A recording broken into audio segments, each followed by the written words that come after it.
2012ला गाव सोडायचा निर्णय घेतला होता. काही कारणांमुळे 2012ला गाव सोडलं. आणि पुणे म्हणजे कसं, पुणे हा जगण्याचं तरुण पोरांना एकदम उत्तम सोर्स वाटतो. प्रोफेशनल लाईफ, मोठ्या मोठ्या कंपन्या, आणि पाहिजे तसं नाही का, म्हणजे जीवन जगता येतं त्याच्यामध्ये, फ्रीडम, वयाच्या तुम्ही 19-20 वर्षी म्हणजे एकदम तुम्ही स्वतंत्र.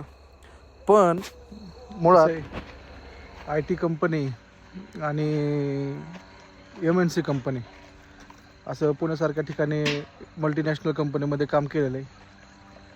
पण भले तुम्ही रोज शर्ट पॅन्ट, प्रॉपर ग्रूमिंग वगैरे, पण त्या गोष्टीची मजा ना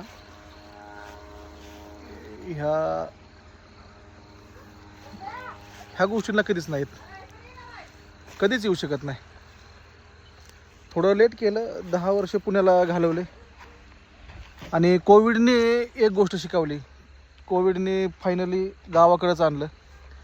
आणि गावाकडे आणल्याच्या नंतर मग जगण्याला काहीतरी स्कोप पाहिजे, काहीतरी सोर्स पाहिजे ना जगण्याला.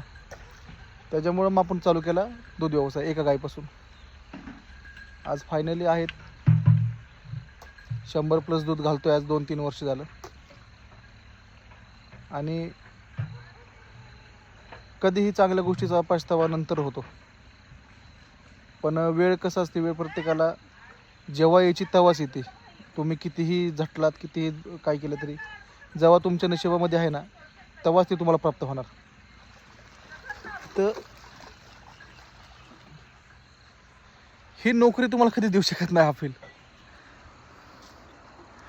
भले तुमची पोझिशन चांगली असू द्या, हाताखाली तुमच्या 20-30 माणसं असू द्या, पण तुमची ते कॅटेगरी, तुमचा तो दायरा आहे ना, दायरा तुमचा जो स्कोप आहे, तुमचं डिमांड, तुमचं वजन, ते फक्त आणि फक्त तुमच्या 8 तास ड्युटीमध्येच असतं.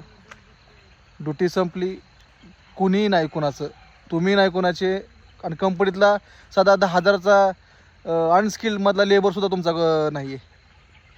पण इथं कसं, हे क्षेत्र असं आहे की संपूर्ण गाव तुम्हाला ना हे तुमच्या क्षेत्रावरनं ओळखतो. फक्त निवडताना विचार करून निवडायचा. धन्यवाद.